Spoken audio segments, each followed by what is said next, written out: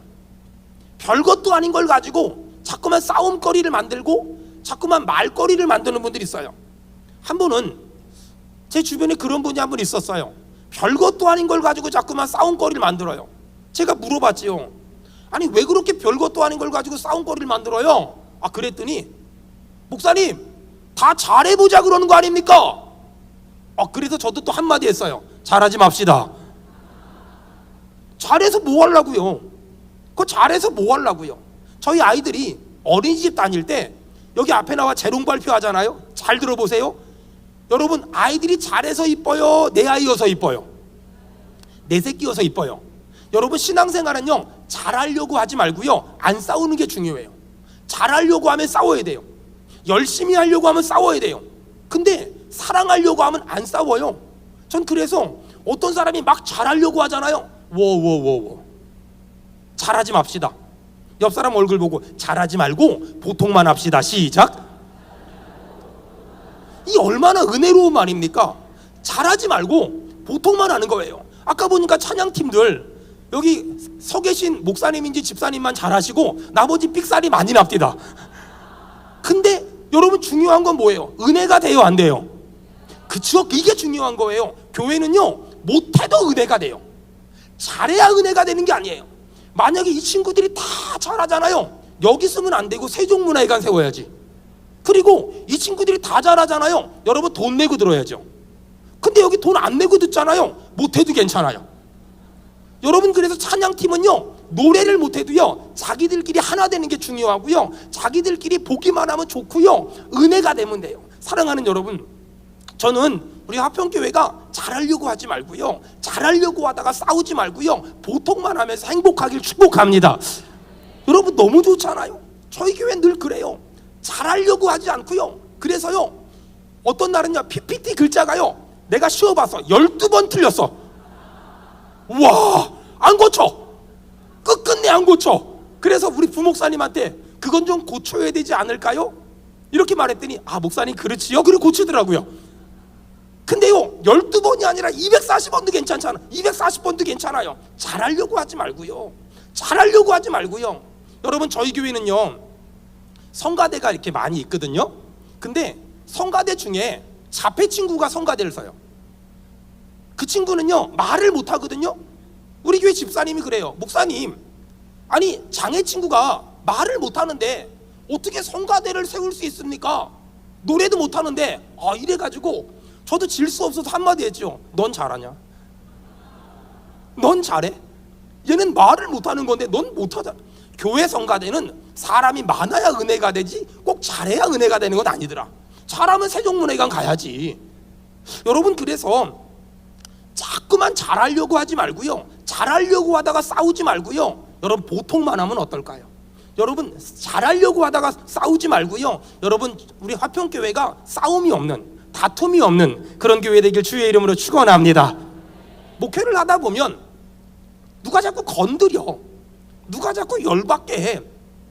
어느 날 화를 낼까 말까 막 고민하는데 하나님이 저에게 주셨던 마음이 있어요. 절대로 마귀가 원하는 대로 반응하지 않겠습니다. 여러분 사역을 하다 보면 누가 속상하게 하고 자존심 상하게 하고 화나게 할 때 있어요. 그때 기억하세요. 절대 내가 화를 내고 성질을 내고 맞받아치면 마귀가 원하는 대로 반응하는 거예요. 여러분 그래서 언제나 마귀가 원하는 대로 반응하지 않으려고. 한 번은 어떤 분이 너무 부정적이고 너무 비판적이고 너무 비난을 많이 해요. 그래서 제가 물어봤어요. 아니 집사님 왜 그렇게 비판적이에요? 그랬더니 그분이 뭐라 그러냐면 목사님 저는 성격이 솔직해서 그렇습니다 그러더라고요. 저도 또 질 수 없어서 내가 솔직했으면 너 죽었어. 여러분 그거 아세요? 담임 목사님이 입 벌리면 죽을 사람 많다는 거. 입 다무니까 은혜가 있는 거지. 입 다무니까 은혜가 있는 거 아니겠어요? 여러분 저는 목회를 하면서 늘 생각하는 건 뭐냐면 어떻게 하면 안 싸울까? 어떻게 하면 하나됨을 지킬까? 저희 교회는 당회를 하잖아요. 15분이면 다 끝나요. 일주일 전에 당회 안건 딱 드리고 당회 도착하면 장로님 생각은 어떠세요? 장로님 생각은 어떠세요? 장로님 생각은 어떠세요? 장로님 생각은 어떠세요? 제 생각은 이겁니다. 이제 하나 되면 결정합시다. 그리고 나서 저는 3부 예배 설교하러 또 올라가요. 저는 15분 이상을 못해요. 그 다음 설교 하러 또 올라가야 돼서 예배와 예배 중간에 당회를 하거든요. 근데 그 모든 것들이 우리가 싸우지 말자는 큰 원칙이 있고 서로 사랑하자는 큰 원칙이 있으니까 갈등이 없어요. 다툼이 없어요. 부딪힘이 없어요. 여러분, 신앙생활하는 사람에겐 암 환자를 수술하는 의사의 심정이 있어야 돼요. 잘 들어보세요. 여러분, 암 환자를 수술하는 의사의 목적이, 암 환자를 수술하는 목적이 암덩어리를 떼어내기 위함입니까? 사람을 살리기 위함입니까? 사람을 살리기 위해서죠. 암덩어리를 떼어내기 위해서가 아니라 사람을 살리기 위해서잖아요. 그러면 여러분, 싸우면서 교회를 바르게 하고 다투면서 교회를 바르게 하고 비난하면서 교회를 바르게 할 수 있을까? 아니에요. 이건 마치 암 환자를 수술하는 사람이 암을 떼어내는 게 목적인 것처럼 이렇게 반응하면 안 된다는 거예요. 여러분, 저는 제가 너무너무 사랑하는 일산화평교회가 이번 수련회를 통해서 싸움이 멈추고 갈등이 멈추고 비난이 멈추고 다툼이 멈추고 여러분 서로 사랑하길 주의 이름으로 축원합니다. 여러분, 저는 그래서 저희 교회에서 가장 많이 하는 말들이 있어요. 제가 알려드릴 테니까 여러분도 한번 써먹어 보세요. 자, 옆 사람 얼굴 보고 한마디 합시다. 잘하려고 하지 말고 보통만 합시다. 시작. 지금 제가 보니까 두 사람은요, 앞에 의자 보고 잘하려고 하지 말고 보통만 합시다. 병원 가야 돼요. 자, 옆 사람 얼굴 보고 잘하려고 하지 말고 보통만, 잘하려고 하지 말고 보통만 합시다. 시작. 그 다음 반대편 사람에게 싸우려면 일하지 말고 일하려면 싸우지 맙시다. 시작. 외워야 돼요. 싸우려면 일하지 말고 일하려면 싸우지 맙시다. 전 제가 이런 말 만들고서요, 참 잘 만들었다. 역시 영문학과야. 자, 그 다음 또 반대편 사람에게 싸우는 건 이겨도 지는 거고 져도 지는 겁니다. 시작. 그쵸? 싸우는 건 이겨도 지는 거고 져도 지는 거예요. 또 그 반대편 사람에게 당신은 잘못했지만 저는 괜찮습니다. 시작. 야, 사람이 있어 보이잖아요. 네가 아무리 잘못해도 난 괜찮아, 난 괜찮아, 난 괜찮아, 난 괜찮아. 여러분, 당신이 아무리 잘못했어도 난 괜찮습니다. 이게 사람이 마음이 넓어 보이지 않아요? 자, 여러분, 우리는 사람하고 싸우는 사람일까요? 마귀랑 싸우는 사람일까요? 그렇지요. 옆 사람 보고 우리는 사람과 싸우는 사람이 아니라 마귀와 싸우는 사람입니다. 시작. 여러분, 동의하면 아멘 합시다. 우리는 사람과 싸우는 사람이 아니라 마귀랑 싸우는 사람이다. 또 이번에 뒤에 사람에게 사람은 싸움의 대상도 미움의 대상도, 사람은 싸움의 대상도 믿음의 대상 틀렸어. 사람은 싸움의 대상도 믿음의 대상도 아닙니다. 시작. 사람은 싸움의 대상도 믿음의 대상도 아닙니다. 아멘. 사람은 싸움의 대상도 믿음의 대상도 아니에요. 그럼 사람은 뭐 할까요? 사람은 사랑하고 용서하고 살려야 할 대상입니다. 시작. 사람은 사랑하고 용서하고 살려야 할 대상입니다. 그렇죠? 여러분, 그런 거예요. 철로역정을 보면은요, 존 버년이 이런 말을 해요. 이상하다, 미치겠다, 마귀랑 싸워야 될 사람들이 자꾸만 사람하고 싸운다. 여러분, 하나님이 너무 속상하대요. 마귀랑 싸워야 될 그리스도인들이 자꾸만 이 동지랑 동역자랑 싸우니까 너무 화가 난대요. 너무 미치겠대요. 여러분, 저랑 우리 총신대학교 신대원에서 같이 방을 썼던 룸메이트가 있어요. 저는 정말 그 가난한 고학생이어서 악하고 깡밖에 없었는데 그 친구는 정말 서울대학을 나오고 그 다음에 충신대학교 신학대학원을 온 거예요. 사람이 딱 외모로 봐도 있어 보여. 저는 제가 그때 신대원 다닐 때 47kg. 그러니까 제 별명이 뭐냐면 빗사이로 막가 와르바시 뭐 이런 거였거든요. 그래서 선교지 다니느라 공부도 안 해가지고 제가 총신대학교 신학대학원 체프를 하러 갔는데 교수님이 그 심 교수님, 그 김 교수님 있어요. 날 딱 보더니 야, 세상 좋아졌다. 황유성 목사가 체포를 하러 왔다. 공부를 하도 안 해가지고 그랬거든요. 근데 아니 저랑 그렇게 공부를 같이 잘했던, 그리고 서울대학 나오고 신대원에서도 1, 2등 하고 칼빈에서 공부한 굉장히 머리 좋은 친구가 있어요. 이 친구는 정말 엘리트 코스를 밟았어요. 그리고 유학하고 박사하고 나서 지방에 100년 된 교회 담임 목사를 갔어요. 이야, 저는 선교지에서 뺑뺑이 돌 때 그 친구는 완전히 정말 우리 수준에선 출세했어요. 근데 한 15년 만에 만났거든요. 15년 만에 무슨 모임 때 만났는데 얼굴이 마귀 할아버지처럼 된 거예요. 완전히 마귀 할아버지처럼. 그래서 이제 친구니까 너 왜 이렇게 됐어? 왜 이렇게 살은 쪘고 왜 얼굴은 이렇게 어둡고 왜 이렇게 됐어? 그 100년 된 교회 가서 부임해가지고 거의 한 17년 동안을 싸움만 한 거예요. 무슨 일만 하면 그쪽에 소송 걸고, 무슨 일만 하면 소송 걸고, 그러면 여기서 또 소송 걸고, 또 소송 걸고, 또 소송 걸어서 17년 동안 싸움을 한 거예요. 저 만나자마자 뭐라 그러냐면, 교회 문제 있으면 얘기해줘, 내가 소장 써줄게. 악담을 해라, 악담을. 아주 그냥 자기가 웬만한 변호사들보다 소장을 더 잘 쓴다는 거예요. 자기가 법에 대해서는 이제 하도 싸우다 보니까 전문가가 됐다는 거야.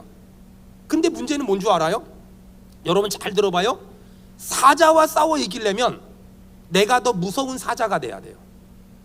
호랑이와 싸워 이기려면 내가 더 무서운 호랑이가 돼야 돼요. 늑대와 싸워 이기려면 나는 더 무섭고 잔인한 늑대가 돼야 돼요. 사람들은 내가 싸워 이겼어 라고 말하지만 그 말은 뭐냐면 나는 그 사람보다 더 잔인했어, 더 무서웠어, 더 엄격했어, 더 무서웠어, 더 잔인했어, 그 말을 하는 거예요. 여러분, 그래서 예수 안에서는요, 싸워서 이겨도 지는 거고요, 져도 지는 거예요.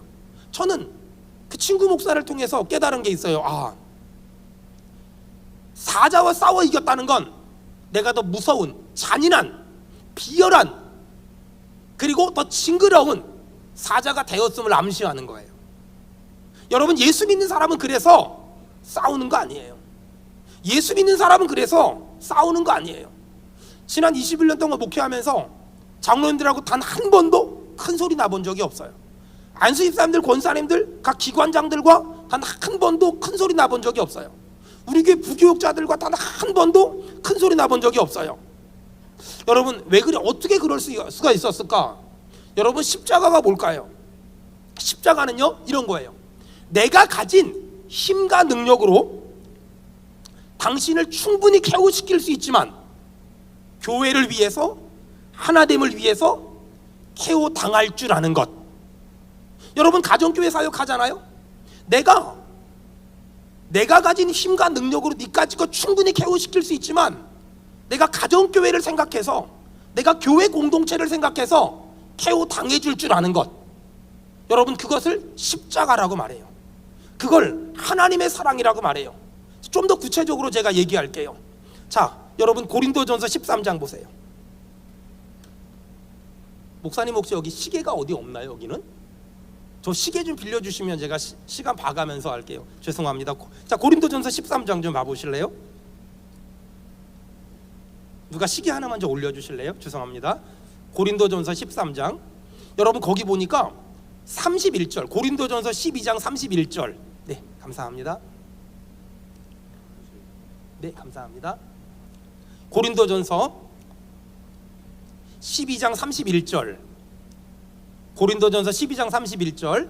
혹시 띄워줄 수 없으면 여러분 성경 있는 사람 하면 다 같이 읽겠습니다. 시작. 너희는 더욱 큰 은사를 사모하라. 내가 또한 가장 좋은 길을 너희에게 보이리라. 여러분, 고린도전서 12장 31절에 보니까 너희는 더욱 큰 은사를 사모하래요. 여기서 말하는 큰 은사가 뭘까요? 고린도 교회는 싸움하기로 유명한 교회였어요. 고린도 교회는 싸우고 또 싸우고 싸우고 또 싸우고 심지어 먹는 걸 가지고도 싸웠어요. 이 정도로 고린도 교회는 싸움하기로 유명한 교회였어요. 그런데 그런 교회를 향하여 사도 바울이 뭐라 그랬냐면 너희는 더욱 큰 은사를 사모하라.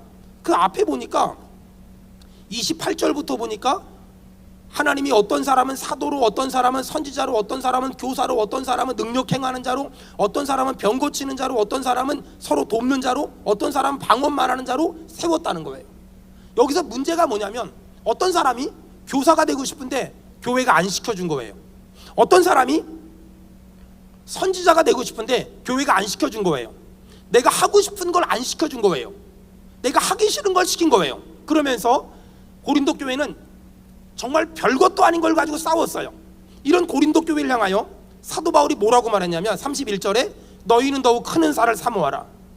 어떤 사람들은 이 큰 은사를 뭐라고 말하냐면 방언하는 사람은 예언하길 원하며 예언하는 사람은 통변하길 원하며 이렇게 말하는데 이건 성경적인 해석이 아니에요. 너희는 더욱 큰 은사를 사모하라. 이게 뭐냐면 더욱 큰 은사, 혹시 성경에서 메모하세요? 사랑. 성경에서 말하는 더욱 큰 은사는 뭐냐면 사랑이에요. 다시 말해서 고린도전서 12장 31절에 너희는 더욱 큰 은사를 사모하라. 너희는 사랑하길 사모하라. 그러면 내가 또한 가장 좋은 길을 너희에게 보이리라. 모든 순간순간마다 사랑하기를 결단하라. 사랑하기를 작정하라. 사랑하기를 결심하라. 그러면 내가 너에게 가장 좋은 길을 보여주리라 라고 말해요. 그러면서 13장 1절부터 보니까는요, 잘못된 사랑을 얘기해요. 잘못된 사랑. 자, 13장 1절 파워포인트 띄워줄 수 있으면 띄워주세요. 내가 사람의 방언과 천사의 말을 알지라도 사랑이 없으면 소리나는 구리와 울리는 꽹과리가 되고, 여러분 방언을 말해도요 사랑이 없으면 소용없대요. 우리 방언 말하는 거 얼마나 귀하게 생각합니까? 저도 방언으로 기도하거든요. 근데 아무리 방언을 많이 할지라도 사랑이 없으면 성경은 소용없대요. 두 번째, 천사의 말을 알지라도 사랑이 없으면 소용없대요. 자, 13장 2절에 보니까 내가 예언하는 능력이 있어도 사랑이 없으면 소용없대요. 여러분, 예언이 뭐죠? 집사님 그 일산 땅 팔아서 수원 땅 사면 복 받을 겁니다. 이게 예언이 아니에요. 이건 무당이 하는 짓이지 이건 예언이 아니에요. 저도 신학교 때 어떤 자매가 와가지고 그러더라고요. 하나님이 예언의 은혜를 주셨는데 저랑 결혼하라 그랬대요. 그래서 저는 단호하게 그런 은혜를 받은 적이 없기 때문에 물러가라 그랬어요. 여러분, 이렇게 사람들은 예언을 오해하는데, 어떤 뭘 알아맞히고 과거를 알아맞히고 미래를 알아맞히는 걸로 오해하는데, 내가 예언하는 능력이 있어도, 이 예언은 뭐냐면 설교를 아무리 잘해도 사랑이 없으면 아무 소용이 없대요. 설교를 아무리 잘해도 사랑이 없으면 아무 소용이 없다. 또 모든 비밀과 모든 지식을 알지라도, 막 성경 워킹 바이블이야, 아무리 모든 비밀과 모든 지식을 알아도 사랑이 없으면 소용없대요. 또 산을 옮길 만한 믿음이 있어도 사랑이 없으면 아무것도 아니래요. 3절에 내가 내게 있는 모든 것으로 구제할지라도 사랑이 없으면 아무것도 아니래요. 또 내 몸을 불사르게 내줄지라도 사랑이 없으면 아무것도 아니래요. 여러분, 이 고린도전서 13장은 우리한테 굉장히 중요한 얘기를 하는데, 별것도 아닌 걸 가지고 싸우는 고린도 교회를 향하여 사도 바울은 더욱 큰 은사를 사모하라, 사랑의 은혜를 사모해라. 여러분, 오늘 밤에 정말 기도하면서 사랑의 은사를 받기를 축원합니다. 사랑으로 충만하길 축원합니다. 사도 바울은 싸우고 있는 고린도 교회를 향하여 사랑의 은혜를 받으라고, 사랑의 은사를 받으라고, 사랑의 능력을 받으라고, 또 사랑의 은사를 갈망하라고 이야기합니다. 그러면서 잘못된 사랑을 얘기합니다. 아무리 방언 잘해도 소용없어. 아무리 천사의 말을 할지라도 소용없어. 아무리 소리나는 구리와 아무리 대단한 예언하는 능력이 있어도 사랑 없으면 소용없어. 아무리 산을 옮길 만한 믿음이 있어도 사랑 없으면 소용없어. 아무리 구제를 많이 할지라도 사랑 없으면 소용없어. 아무리 내 몸을 불사르게 내줬을지라도 사랑 없으면 소용없어 라고 지금 얘기하는 거예요. 여러분, 그러면서 사도 바울은 굉장히 중요한 말을 해요. 고린도전서 13장 4절부터 사랑이 뭔지를 가르쳐줘요. 여러분, 저는 모태신앙으로 태어났어요. 그리고 저는 목사님을 제가 담임 목회하기까지 총 4명을 만났고 4명의 목사님을 경험했어요. 여러분 근데 있잖아요, 4명의 목사님을 만나서 어릴 적부터 1년에 52주 매주마다 저는 설교를 들었어요. 얼마나 많은 설교를 들었을까요? 근데 문제는 뭔지 아세요? 기억나는 설교가 하나도 없어요. 목사님들은 설교 한 번 하려고 얼마나 많이 준비를 했겠어요? 저만 해도 월요일날 새벽 예배 끝나고 12시까지 설교 준비를 해요. 그 정도로 설교 준비를 많이 하는데 세상에 목사님들 설교 들은 것 중에 기억나는 게 하나도 없어요. 근데 그거 아세요? 목사님한테 받은 사랑은 다 기억나요. 전 어릴 적에 아버지가 술 드시고 오시면 교회로 도망갔어요. 우리 목사님이 늘 사택에 재워주셨어요. 산도, 초코파이, 칸초 이런 거 주셔서 먹고 라면 끓여주시고, 전 우리 목사님 설교는 하나도 기억이 안 나는데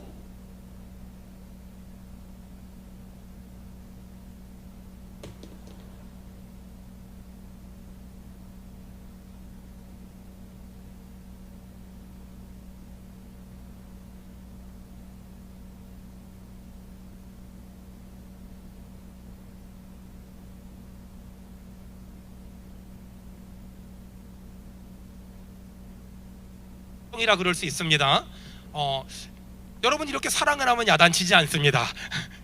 여러분 근데 있잖아요, 저는 우리 목사님한테 받은 사랑이 너무 커서 지금도 우리 목사님 생각하면 눈물이 나요. 제가 집에서 아버지한테 많이 맞고 교회 가잖아요. 그 우리 목사님 저 끌어안고 우세요. 아프지, 아프지, 아프지, 속상하지, 화나지, 열받지, 그러면서 그렇게 안아주시고 울어주시고, 제가 막 강대상에 왜 그 시골 교회 이렇게 왜 강대상에 장의자 이렇게 붙여놓고 자잖아요. 그럼 와가지고 그렇게 쓰다듬어 주시고 그렇게 감싸 주시고 그렇게 안아주셨어요. 여러분 저는 목사님이 한 설교는 지금도 아무것도 기억이 안 나요. 근데 우리 목사님한테 받은 사랑은요 너무나 많이 기억나요. 여러분 예수님이 말이에요, 베드로한테 물어보죠. 너 나 사랑하니? 너 나 사랑하니? 너 나 사랑하니? 여러분 예수님은 베드로한테 너는 어떤 학교 나왔어? 너는 어떤 실력이 있어? 어떤 은사가 있어? 어떤 재주가 있어? 이런 걸 말하지 않고요, 예수님은 베드로한테 너 나 사랑하니? 너 나 사랑하니? 너 나 사랑하니? 이거 물어봐요. 여러분 저는요 우리의 인생의 후반전에 가면은요 우리가 한 사역이 남지 않고 우리가 한 사랑이 남아요. 우리가 한 설교가 남지 않고 우리가 한 사랑이 남아요. 가정교회 식구들을 몇 명을 전도했어요. 가정교회를 배가시켰어요. 가정교회를 몇 개 인도해요. 너무 귀한 거예요. 너무 소중한 거예요. 하지만 시간이 많이 지나잖아요. 우리가 한 사역을 사람들은 기억하지 않고 우리가 한 사랑을 사람들은 기억해요. 우리가 뭘 해야 될까? 가정교회 사역에서 우리가 교회 생활하면서 뭐가 가장 중요할까? 찬양을 잘하고 사역을 잘하고 전도를 많이 하고 구제를 많이 하고 봉사를 많이 하고 너무 귀해요. 그런데 그런 것들이 시간이 많이 흘러가면 아무것도 기억이 안 남아요. 마지막에 기억에 남는 게 뭘까? 사역이 아니라 사랑이, 설교가 아니라 사랑이. 저희 교회는 아마 아시는 분도 계시겠지만 자폐를 가진 친구들이 한 40명 정도 돼요. 제가 설교하다 보면 애들이 막 이렇게 뛰어요. 뛰고, 지금은 저 청주로 간 한 자매가 있는데 그 자매는 20살이었는데 제가 여러분 하나님은 여러분들을 사랑하십니다 할렐루야 그러면 저 준이층에서 목사님 I love you 이러고 막 얘기하고 막 그런 자매 있었어요. 저희 교회 장애 친구들이 많이 있어요. 특별히 자폐 발달 장애 친구들이 많아요. 어쩌다 보니까 소문이 나서 지금도 계속 오고 있어요. 그분들이 늘 하는 말이 목사님은 장애인들을 사랑한대. 저는요 저희 성도를 사랑하지 장애인을 사랑하진 않아요. 근데 한 가정에 신방을 갔어요. 한 가정에 신방을 갔는데 9살짜리 오빠가 자폐예요. 그 다음에 6살짜리 딸내미는 장애가 없었어요. 같이 예배를 드리고 엄마 아빠는 차를 준비하고 장애 친구는 여기저기 뛰어다니며 놀고 있었어요. 그리고 조그만 애가 제 앞에서 왔다 갔다 하더라고요. 이딴만한 장난감통을 들고. 그래서 그냥 지나가는 말로 물어봤어요. 얘야, 너는 이 장난감통에 이렇게 장난감이 많은데 어떤 장난감이 제일 좋아? 이렇게 물어봤어요. 그랬더니 얘가 굉장히 수줍어하면서 머리를 막 끌적거리더니 장난감통에 맨 밑에를 이렇게 꺼내더라고요. 이게 좋아요 그래요. 근데 그게 뭐였냐면, 왜 여자아이들 가지고 노는 바비 인형 있잖아요. 머리카락 다 빠지고요, 팔도 한 짝 없고요, 다리도 한 짝 없어요. 머리카락이 5-6개밖에 안 남았어요. 그게 제일 좋대요. 깜짝 놀랐어요. 장난감이 그 좋은 게 그렇게 많은데 왜 그게 그렇게 좋아? 그랬더니 그 아이가 뭐라고 말하냐면, 목사님, 다른 장난감은요 친구들이요 다 갖고 싶어 해요. 근데요 이 장난감은요 아무도 해주지 않아요. 나밖에 좋아해 줄 사람이 없어요. 그 아이 말 듣고서요 저 그날 엄청 울었어요. 목회가 뭘까? 1000명을 2000명 만들고 2000명을 5000명 만드는 걸까? 물론 그런 목회도 중요해요. 하지만 제가 생각하는 목회는 저 아니면 사랑해 줄 사람이 없는 사람을 사랑하는 것, 저 아니면 사랑해 줄 사람이 없는 사람을 사랑하는 것. 여러분 혹시 가정교회 사역을 하면서 목사님은 왜 힘든 사람만 우리 가정교회 다 보냈냐고 그러지 않습니까? 여러분 목회가 뭔지 아세요? 나 아니면 사랑해 줄 사람이 없는 사람을 사랑하는 것, 그걸 사역이다, 그걸 목회다 라고 말해요. 저는 처갓집이 전부 다 호주에 있어요. 그래서 호주에서 다 제발 좀 오라고. 근데 끝끝내 못 갔어요. 아직도 못 갔어요. 이유는 딱 하나예요. 나 아니면 사랑해 줄 수 없는 사람이 있어서. 여러분 지금도 많은 사람이 목회를 오해하는데, 뭐가 사람들이 많이 모이면 성공했다고, 뭐가 대단한 일을 하고 화려한 일을 하고 큰 일을 하면, 대형교회 담임 목사가 되면 뭔가 성공했다고 출세했다고, 다 거짓말이에요. 사람들이 많이 모이면 대단하다고 실력 있다고, 다 거짓말이에요. 여러분 하나님 앞에서 성공이 뭔 줄 아세요? 나 아니면 사랑해 줄 사람이 없는 사람을 사랑하는 것, 그것을 목회다, 그것을 사역이다 라고 말해요. 그런 의미에서 여러분은 정말 사역하고 있습니까? 그런 의미에서 여러분은 정말 목회하고 있습니까? 혹시 나 아니어도 누구든지 사랑해 줄 수 있는 사람, 나 아니어도 누구든지 사랑해 줄 수 있는 사람, 그 사람에게만 관심이 가 있고, 나 아니면 안 되는 사람, 그 사람은 외면하고 그 사람은 포기하고 있지 않습니까? 제가 강남에 모교회 집회를 갔어요. 집회가 끝나고 나서 목사님 우리 성도 중에 목사님 오신다는 얘기 듣고 꼭 보고 싶다 그러는데 그 사람이 예배를 못 나와요. 뇌성마비여서. 근데 목사님 영상으로 예배 드렸을 거예요. 가서 기도 한 번만 해줘요. 그래서 강남에, 여러분도 아마 아실 거예요, 구룡마을 얼마 전에 불 났잖아요. 거기 기도해 주러 올라갔어요. 근데 기도해 주러 올라갔는데 비닐하우스에 60촉짜리 담화 하나 들어와 있고, 뇌성마비 자매가 거기서 제가 들어가니까 너무 좋아하는 거예요. 다과상 준비해 놨더라고요. 근데 알코올 중독자 아버지가 거기서 똥 싸고 있는 거예요. 너무 안타깝잖아요. 그래서 그 목사님하고 그런 얘기 했어요. 아니 시설을 보내든가 좀 어떻게 대책을 세워야 되는 거 아니냐. 그랬더니 그 자매가 안 간다는 거예요. 왜 안 가냐? 그 자매가 뭐라 그러는 줄 아세요? 우리 아빠는 나 없으면 안 된대요. 우리 아빠는 내가 시설 들어가면 나는 너무 좋은데, 우리 아빠는 나한테 나오는 돈 가지고 사는데 내가 시설 들어가면 우리 아빠 어떡해요?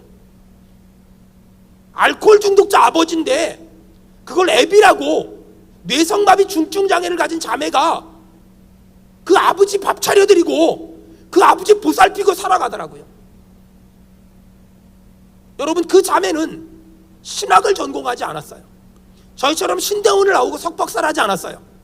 근데 그 자매는 말이에요, 나 아니면 돌볼 사람이 없는 한 사람을 목양하고 있었어요. 여러분, 예수님은 이 땅에 오셔서 어마어마한 사람을 목양한 적이 없어요. 예수님은 고작 12제자. 여러분, 그런 걸 보면 우리가 정말 해야 될 게 뭘까? 사람들은 자꾸만 큰 일을 하려고 하거든요. 뭔가 대단한 일을 하려고 하거든요. 근데요, 예수님은 큰 일 작은 일이 없대요. 예수님은 사랑해라, 사랑해라, 사랑해라 라고 말하세요. 여러분, 그러면 사랑은 어떻게 하는 걸까요? 고린도전서 13장 4절, 사랑은 여러분 오래 참는 거래요. 사랑은 오래 참는 거래요. 사랑은 말이에요, 오래 참는 거예요. 여러분은 어떤 사람에 대해서 지금 얼마나 참고 있습니까? 목사님 저는 한 10년 참았습니다. 여러분, 성경에 10년을 오래라고 말할까요? 목사님 저는 한 20년 참았습니다. 성경에 20년을 오래라고 말할까요? 여러분, 제가 필리핀에 가장 오래 있었거든요. 필리핀은요, 빨리가 없어요. 빨리가. 예배당 3개월 만에 친다 그러고 가보니까 아직 땅도 안 팠어요. 왜 아무것도 안 했어? 마담다마, 천천히 하세요. 급하지 않아요. 천천히 하세요. 여러분, 저 중국에 해남도에 집회를 가보니까 버스를 기다리는데 7시간 동안도 안 와요. 현지인한테 물어봤어요. 왜 이렇게 버스가 안 와요? 그랬더니 제가 발음은 안 좋으니까 중국어 아시는 분들은 웃지 마세요. 마샹따오. 지금 버스가 말이 달리는 속도로 오고 있는데 아직 7시간 됐는데 안 왔대요. 이야, 여러분, 사랑은 오래 참는 거래요. 여러분의 남편에 대해서, 아내에 대해서, 가정교회, 식구에 대해서, 여러분이 돌보고 섬기는 사람에 대해서 얼마나 오래 참으셨습니까? 여러분, 사람들은 이 오래 참는다는 개념을 자기 나름대로는 꽤 오래 참았다, 자기 나름대로는 꽤 많이 참았다 라고 생각하는 것 같아요. 근데요, 오래 참고는요, 저 한번 따라 합시다. 평생 참고. 사랑은 오래 참고, 사랑은 평생 참고, 사랑은 평생 참고, 사랑은 끝까지 참고.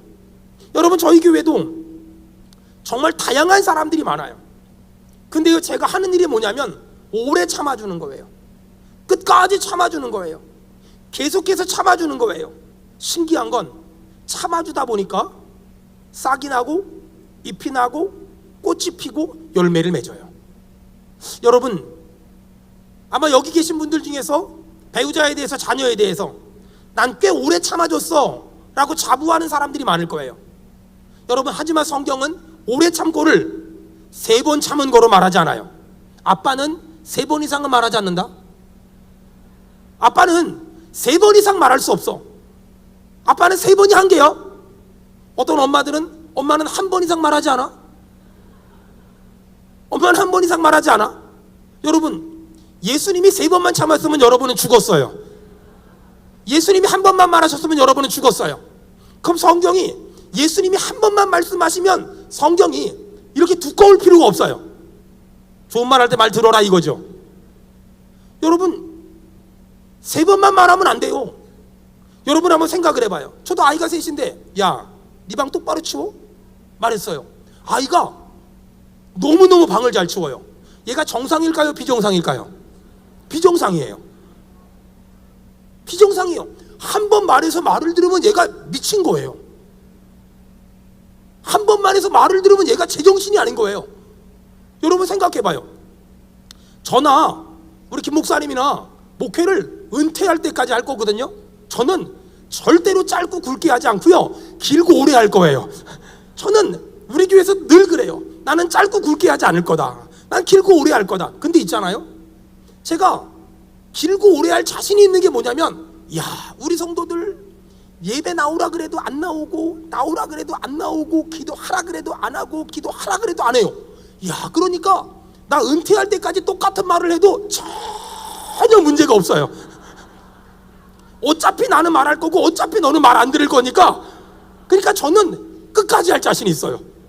아니 결국 창세기를 설교해도 그 말이 그 말이고, 요한복음을 설교해도 그 말이 그 말. 예수 잘 믿고 똑바로 살아라 그 말이잖아요. 야, 그러니까 엄마들은 걱정할 게 없는 게, 절대로 퇴직할 게 없는 게, 애는 말을 안 들음으로 존재하고 엄마는 잔소리함으로 존재하고, 뭐 그런 거 아니겠어요? 그러니까 끄떡이 없어요. 근데 정말 신기한 건, 집에서는 엄마도 잔소리하고 애는 말 안 들어먹고, 근데 교회 와서는 내 평생 사는 동안 주찬 뭐 이러면서 찬양 안 하고 역겨울 때가 얼마나 많은지 몰라요.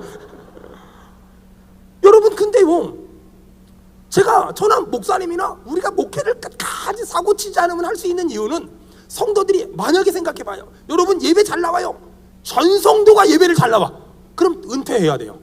할 게 없어, 할 게.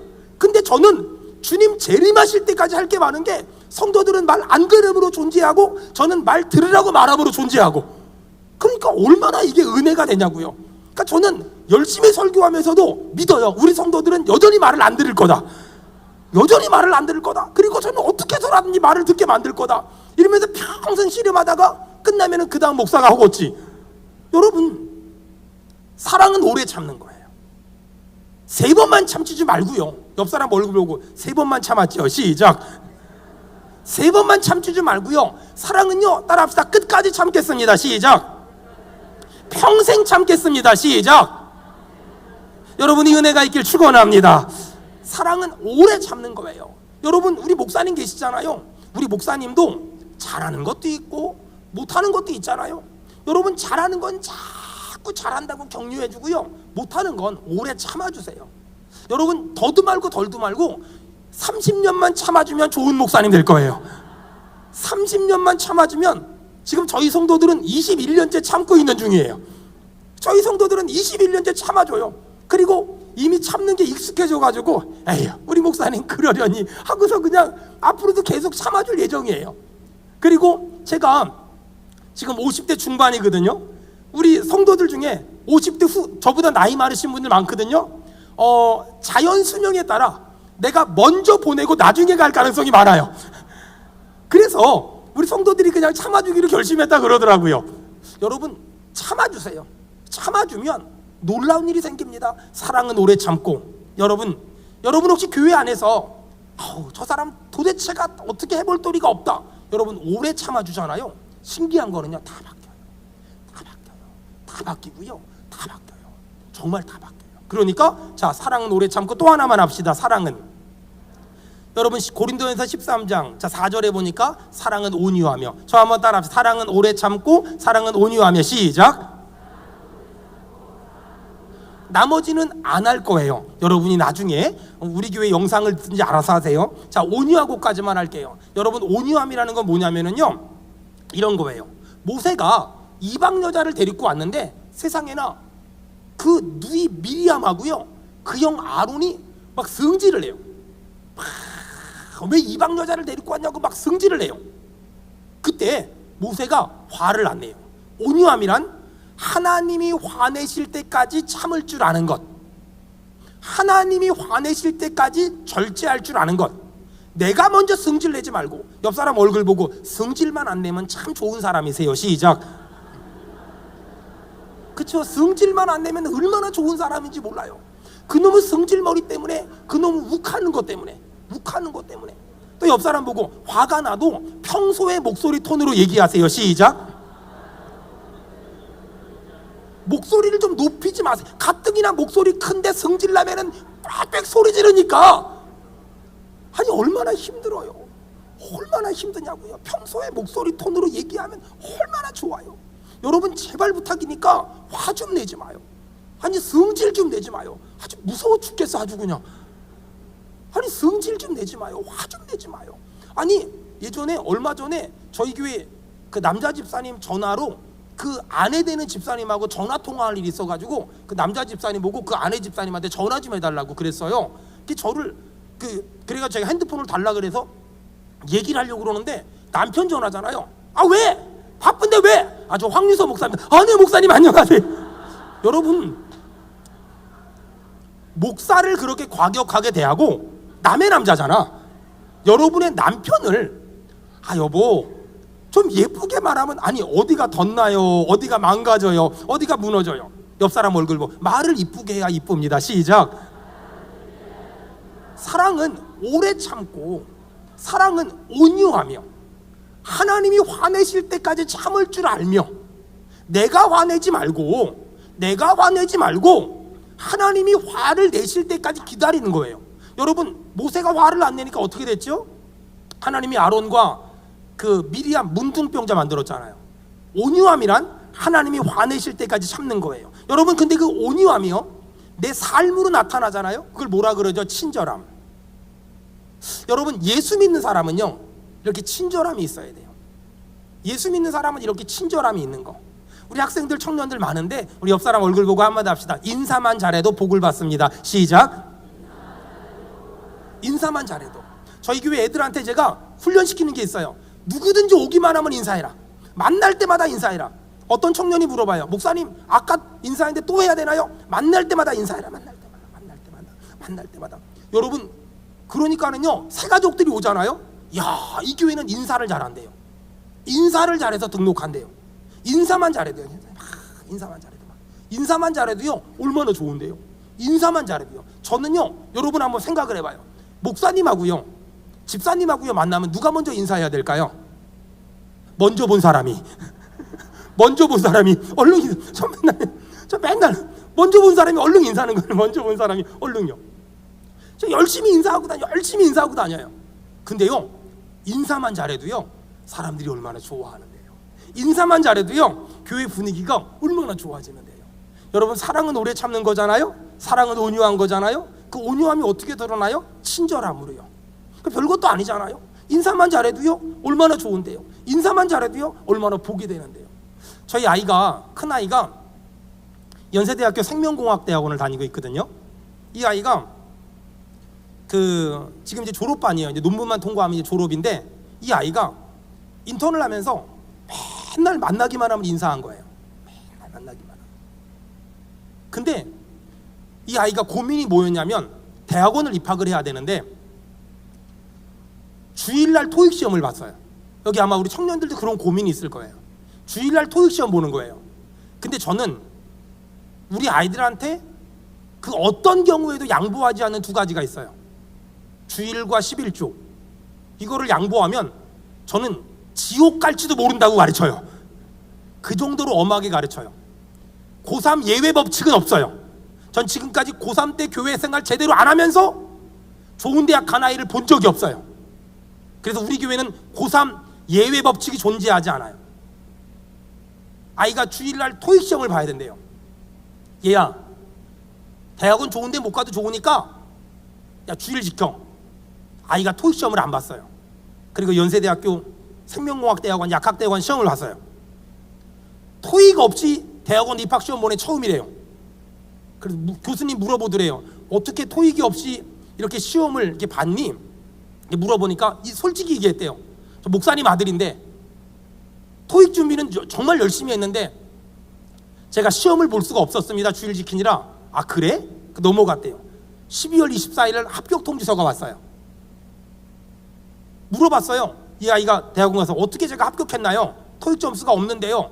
그 교수님 하는 말이 자네 인턴할 때 정말 성실하게 해서 자네 연구팀에서 자네 꼭 필요하다고. 이 친구는 정말 실력 있는 친구인데 신앙 때문에 시험 못 본 게 확실하다고. 그래서 대학원에서 합격을 시켜줬어요. 그리고 대학원생이 지금 졸업반이에요 벌써. 여러분 이게 사람의 생각으로 말이 안 되잖아요. 근데 하나님이 하시니까 이런 역사가 나타나요. 여러분 잘 들어보세요. 사랑은요 오래 참는 거예요. 우리가 한 번 참고 두 번 참고 세 번 참고 더 이상 못 참아 라고 말하는 건 하나님의 뜻이 아니에요. 사랑은 평생 참는 거예요. 사랑은 온유한 거예요. 내가 화내는 게 아니에요. 내가 성질내는 게 아니에요. 내가 열기 부리는 게 아니에요. 내가 기도하고 기다리면, 내가 오래 참고 기다리면 하나님이 화내세요. 하나님이 혈기 내시고요, 하나님이 성질 내세요. 사랑하는 여러분, 저는 우리 일산화평교회가 오래 참는 은혜가, 온유한 은혜가 있기를 주의 이름으로 축원합니다. 여러분 이 시간에 우리 한번 기도하길 원합니다. 우리 반주팀 나와서 반주해 주시고요. 여러분 정말 여러분의 목사님 나오셔서 기도회 계속 인도하실 때까지 기도할 건데요, 여러분 혹시 그동안 신앙생활 하면서 여러분 어떻게 신앙생활 하셨습니까? 여러분 혹시 너무나 자주 많이 갈등하고 싸우지 않았습니까? 여러분 혹시 여기서 부딪히고 저기서 부딪히며 살지 않았습니까? 여러분 혹시 이 사람하고 큰 소리 치고 저 사람하고 큰 소리 치지 않았습니까?